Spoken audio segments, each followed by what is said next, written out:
बहुत easy numerical है। अगर आपको पीछे सारे टॉपिक समझ में आए हुए हैं तो इंशाल्लाह हम लोग स्टार्ट करते हैं example 2.7। Find the angle between. ठीक है, हमें क्या निकालना है? सबसे पहली बात हमें थीटा निकालना है। Angle between vector A and B. Vector A की वैल्यू दी हुई है, वेक्टर बी की वैल्यू दी हुई है। एंगल निकालना है, बहुत ईजी है। आई जे और के की सूरत में दिया हुआ है। ठीक है, ये जे है, मिस प्रिंटिंग होगी, इसको करेक्ट कर लेना। ठीक है, चलो अब हम लोग जानते हैं भाई एंगल हमारे पास किस फॉर्मूले से आएगा। हम लोगों ने अभी भी डॉट प्रोडक्ट किया, हमें पता है कि A dot B is equal to A B cos theta. यहाँ पर है हमारे पास थीटा, यहाँ से हमारा एंगल आ जाएगा। और अभी स्पेसिफिकली लास्ट लेक्चर में जो लास्ट वाली प्रॉपर्टी थी उसी से हमने निकाला था कॉस थीटा। ठीक है, और कॉस थीटा की वैल्यू क्या थी? ए बी इधर मल्टीप्लाई हो रहा था, उधर जाकर डिवाइड हो गया। ठीक है, सिंपल है। ठीक है, तो मैं क्या करूँगी, मैं थीटा निकालने के लिए सबसे पहले तो कॉस थीटा को मैंने एक तरफ किया, ए बी उधर जाकर डिवाइड हो गया, तो ये मेरे पास आ गया A dot B upon A B. ठीक है, न्यूमिनेटर में ए डॉट बी करूँगी, दोनों वेक्टर्स को मल्टीप्लाई करूँगी। डिनोमिनेटर में दोनों के मैग्नीट्यूड्स को मल्टीप्लाई करूँगी, क्योंकि ए बी क्या है? मैग्नीट्यूड्स हैं इन दोनों वेक्टर्स के।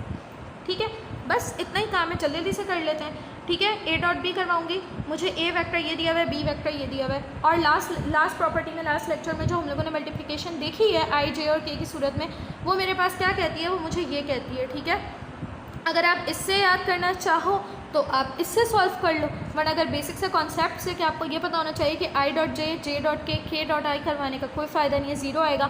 आपने सिर्फ आई वाले को आई वाले के साथ करवाना है ताकि आई डॉट आई आपके पास 1 आए। आपने जे वाले को जे वाले के साथ करवाना है ताकि जे डॉट जे आपके पास 1 आए। आपने के वाले को के वाले के साथ करवाना है ताकि के डॉट के आपके पास 1 आए। अगर ये प्रॉपर्टी आपको पता होगी तो आप इजीली इसे सॉल्व कर लोगे। ठीक है, चलो देखो, आई डॉट आई अगर मैं करवाती हूँ, ठीक है, तो है मेरे पास 3 और 5। ठीक है, 3 5 आपके पास हो जाएगा, 3 मल्टीप्लाई बाय 5 कर दोगे और आई डॉट आई का आंसर क्या आएगा? 1 आएगा। ठीक है, तो आप इसको इस तरह से लिख सकते हो। देखो वैसे भी ये क्या है? ये ए एक्स है और ये क्या है? ये बी एक्स है।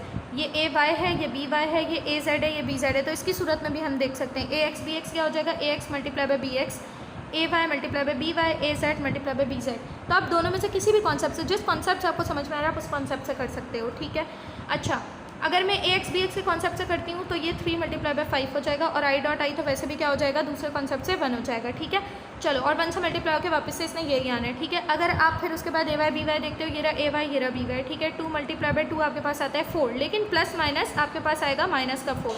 ठीक है, तो चलो हम लोगों ने ये पुट कर दिया, बाकी जे डॉट जे अगेन आपके पास हो जाएगा 1। फिर इसी तरह अगर आप के डॉट के करते हो तो प्लस माइनस माइनस 3 1 ज़ा 1 मल्टीप्लाई बाय 3 आपके पास हो जाएगा और के डॉट के अगेन आपके पास हो जाएगा 1। ठीक है, 3 5 ज़ा 15, 2 मल्टीप्लाई बाय -2 -4, 1 मल्टीप्लाई बाय -3 -3। ठीक है, आगे मूव करते हैं। जब हमने इनको सॉल्व करा है 15 और ये -4 -3 आपके पास होगा -7, 15 -7 आपके पास आंसर आ गया 8। ए डॉट बी आपके पास सॉल्व हो गया। नेक्स्ट आप करवाओगे क्या? ए का मैग्नीट्यूड निकालोगे, बी का मैग्नीट्यूड निकालोगे और दोनों को डिनोमिनेटर में आपस में मल्टीप्लाई करवा दोगे। ठीक है, ए का मैग्नीट्यूड निकालने के लिए हम क्या करते हैं? हम लोग पढ़ चुके हैं, मैग्नीट्यूड निकालने के लिए हम लोग एक्स कॉम्पोनेंट का स्क्वायर। ठीक है, तो फॉर्मूला हमारे पास एक्स कॉम्पोनेंट का स्क्वायर प्लस वाई का स्क्वायर प्लस जेड का स्क्वायर। ठीक है, अंडर रूट में। भाई अब आप लोग बोलोगे कि हमें ए एक्स ए वाई और ए जेड कहाँ दिया हुआ है? तो भाई हमें ये पता होना चाहिए, हमने पीछे लेक्चर्स लिए हुए, हमें पता है कि आई जे और के क्या रिप्रेजेंट करते हैं? एक्स वाई और जेड के मैग्नीट्यूड को रिप्रेजेंट करते हैं। ठीक है, तो आई जे के दिया हुआ है, मतलब x Y Z, A x a Y और ए जेड दिया हुआ है। ठीक है, तो चलो हमने पुट कर दिया। यहाँ पर हमारे पास क्या था? चलो इस वेक्टर को देखते हुए पुट करते हैं ना। यहाँ पर हमारे पास क्या था? 3 आई था, तो यहाँ पर ए एक्स क्या हो गया? आपके पास 3 का स्क्वायर हो गया, एक ए एक्स स्क्वायर 3 स्क्वायर। फिर आपके पास जे के साथ 2 था तो इधर आ गया +2 स्क्वायर। फिर आपके साथ के साथ 1 था तो इधर आ गया +1 स्क्वायर।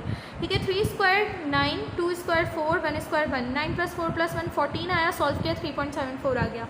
फिर हम निकालेंगे बी का मैग्नीट्यूड। बी के मैग्नीट्यूड के लिए हम वेक्टर बी को फॉलो करेंगे। आई के साथ है 5, तो यहाँ पर आ गया बी एक्स स्क्वायर की जगह पर 5 का स्क्वायर। इसके साथ है -2 का स्क्वायर, इसके साथ है -3 का स्क्वायर।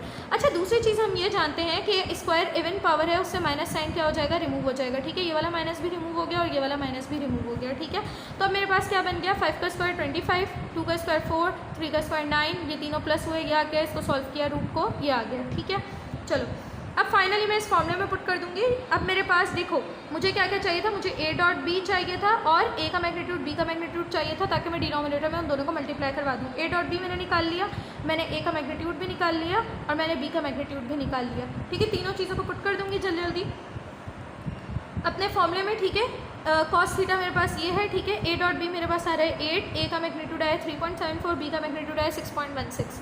ठीक है, सॉल्व कर लूँगी। जब मैंने इन दोनों को मल्टीप्लाई करवाया और 8 से डिवाइड करवाया, मेरे पास फाइनली आंसर आ जाएगा ये। इसको मैंने क्या कहते हैं राउंड ऑफ किया तो मेरे पास आ गया 0.35। ठीक है, अभी भी मेरा आंसर सॉल्व नहीं हुआ। मेरे पास ये आया है कॉस थीटा, लेकिन मुझे चाहिए सिर्फ थीटा। ठीक है, ये किसके इक्वल है? ये है मेरे पास किसके? कॉस थीटा के इक्वल है। मुझे चाहिए सिर्फ थीटा।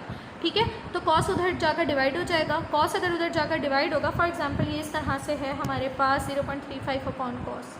ठीक है, अगर मैं कॉस को ऊपर लेकर जाऊँगी, अब इसकी पावर है 1, ऊपर जाकर इसकी पावर क्या हो जाएगी? -1, तो ये इस तरह से हो जाएगा कॉस इनवर्स 0.35। ठीक है, 0.35। ठीक है, अब अगर मैं इसे सॉल्व करूँगी तो मेरे पास आंसर आ जाएगा 69.5 डिग्री। ठीक है, तो यहाँ पर ये वाला एग्जाम्पल होती है एंड बहुत ईजी सी थी। ठीक है, नेक्स्ट लेक्चर में इंशाल्लाह स्टार्ट करते हैं नेक्स्ट एग्जाम्पल। इसके बाद हमारा स्टार्ट होगा वेक्टर प्रोडक्ट।